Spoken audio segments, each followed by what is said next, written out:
Apes and Ape Bets, welcome back to the channel. AMC stock at the time of recording this video is up roughly 2% on its march higher and on its road to $7. I think that is clearly where AMC stock is going over the next couple of days / weeks. Now, from now until then, there's going to be a lot of turbulence. It's like you're in an airplane and you're on the takeoff and it's shaking. You might just not make it.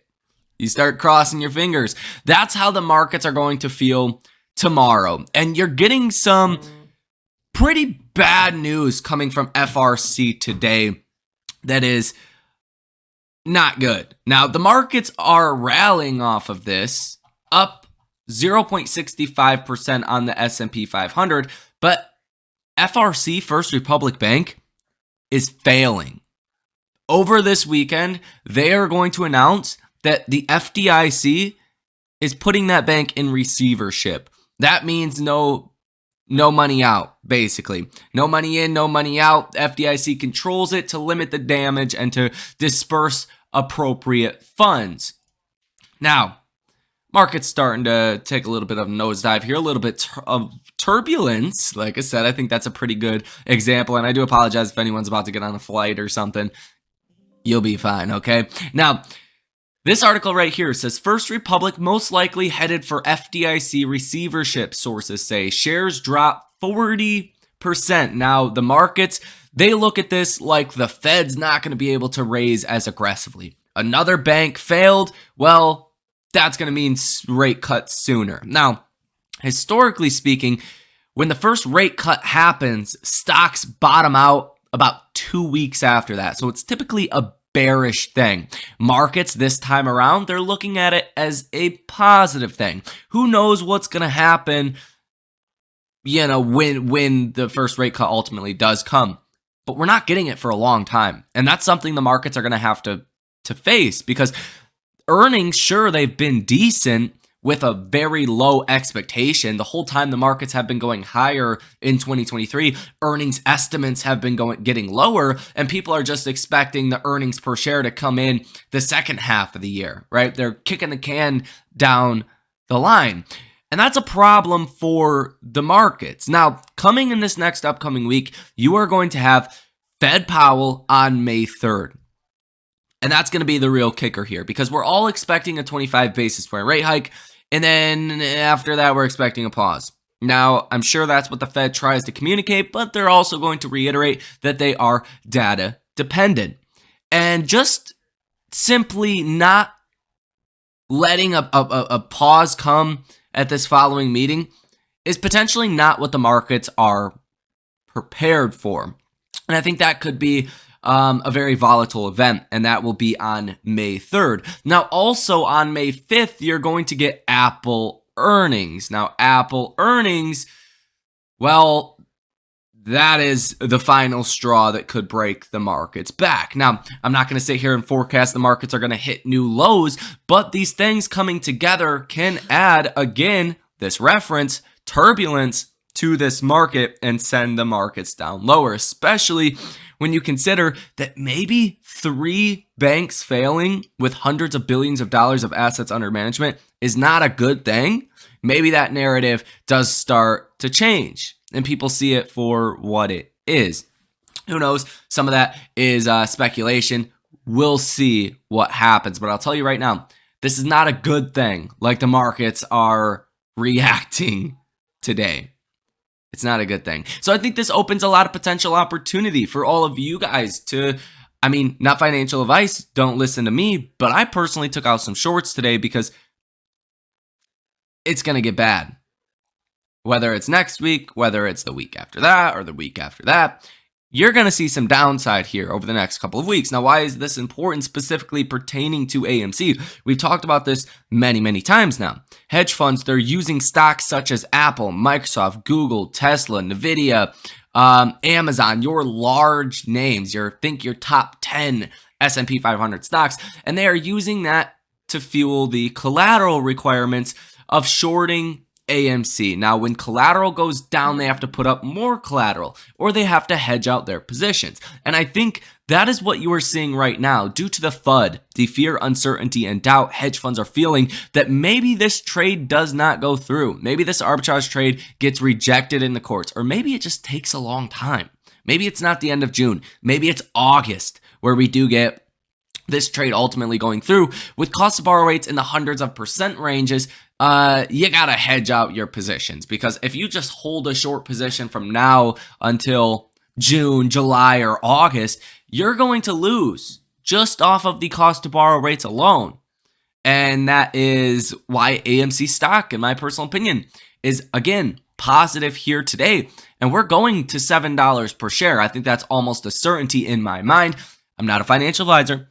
Keep that in mind, but you did break out above key resistance levels that we have seen resistance at for all of 2023. That is, number one, 50-day moving average. Number two, the 100-day moving average. You broke out above both of those. Now, the 200-day moving average, the next big level of resistance, is at $6.94 per share. That's where you would find resistance if we do get this big rally higher. Now, I think you'll also get some resistance around this line as well, this ascending level of resistance. We've kind of seen this, playing out pretty perfectly ever since after March 14th. So that level would be roughly about $6.35, $6.40 per share. And that's going to be the next stop. And then $7 after that is the next stop after that. Now, you also have AMC earnings coming on May 5th. Now, same day Apple reports earnings also, 2 days after Fed Jerome Powell. Now, I think the expectations are pretty low for AMC. We really don't have a high bar to jump over, just like all the other stocks that have beat earnings. I mean, it's been bad, right? Intel, they beat on earnings, but analysts were expecting the worst quarter in their history, which, of course, they're going to beat on that. The expectation, the bar was set so low that it didn't take much, right?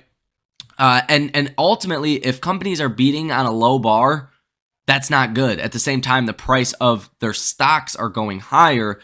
That's a recipe for a crash, right? Give you, one or two bad catalysts or bad news events, and it could be down the hole pretty quickly. Now, the collateral crisis would be amplified dramatically if that were to happen. And next week could be a big week for that. Now, let's go ahead and talk AMC and the Ortex data. So a brief overview here. We are not getting any news today. And next time we do get news with AMC, you'll see it reflected in the price action of AMC. You'll see AMC rip higher or rip lower. Keep in mind, we're still waiting on a recommendation from the master to review all of these letters that have been filed with the courts. We're still waiting on that. And I'm sure we get a recommendation to Judge Zern from that master before June 29th. So I do expect that news to hit really just randomly, probably end of May, second half of May. You're going to get that news. And that's going to be a big factor that sends AMC higher or lower. And I don't think in any logical sense, this master, whatever word you guys want to put on, I know I said master, who cares what the word is? You guys understand what I'm saying? There's no ounce of me that thinks that review is going to come back as, yeah, they're in agreement with the settlement. That's fine.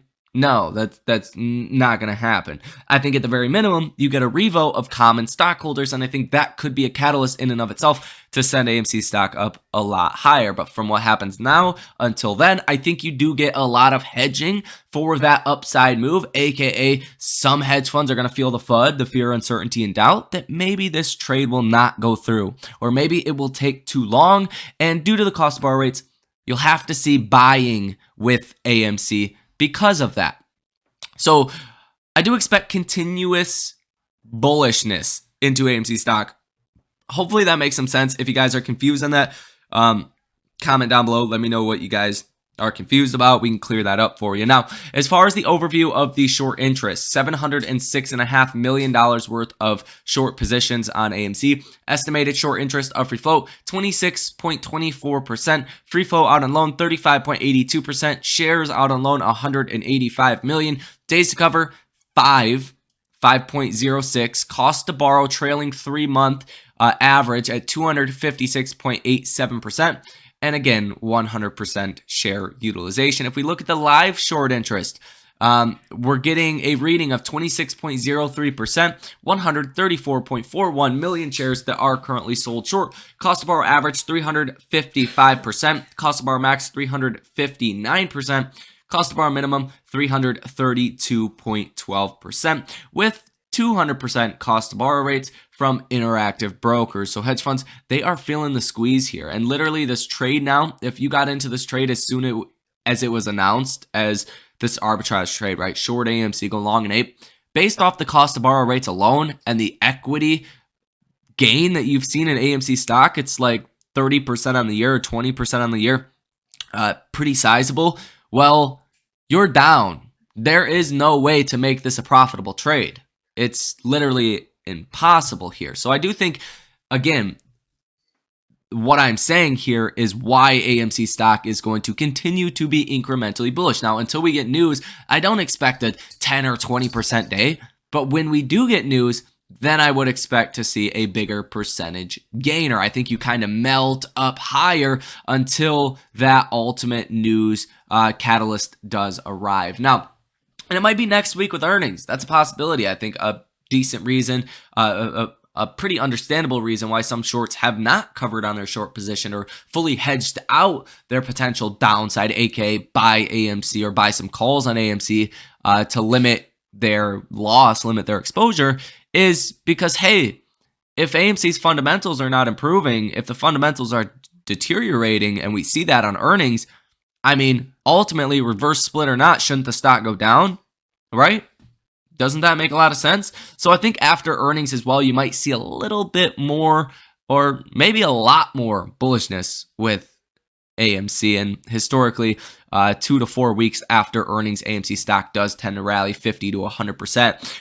Typically, there's been one time in November of 2021 where that did not happen, but that was really where the market started to roll over as a whole. So lots of bullish things going for us right now here with AMC. Now, a quick look at the option activity as well. Quite a few calls have fallen out of the money or been outright sold here at the time of recording this video. Earlier was about 56,000, if I recall, calls that were in the money. Now it's at 24,000.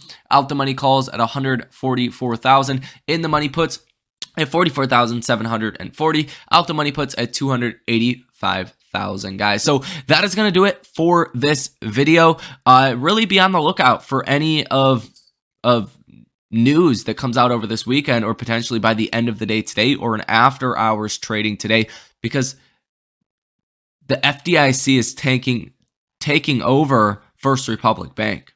And that is not a good thing. That is not a good thing for hedge funds. Not a good thing for their arbitrage trade. It's really going to compress the markets. It's really going to make banks buckle down the hatches and to recall some of those loans. And I think that's ultimately what helps get you forced loan recalls. It's simple. Some things are liquid, some things are illiquid. Real estate, illiquid. It takes a while to sell it. Stocks, money markets, that's liquid. Banks can recall their $100 million loan to Apollo or State Street or Jane Street or any of these other firms with minimal notice. Sometimes a couple hours, sometimes a couple days. And if another bank goes down, FRC, First Republic, which it's almost certainly going to, that's what you will see. So be fully prepared for that as well. I think that does help out the cause here. Nonetheless, be careful, be safe out there, guys. Hit the like button, subscribe to the channel, source your comments, questions, or concerns down below in the comment section. If you guys also want to come trade with me live in real time, link down below in the description of this video as well. Thank you for watching, and I will see you in the next one.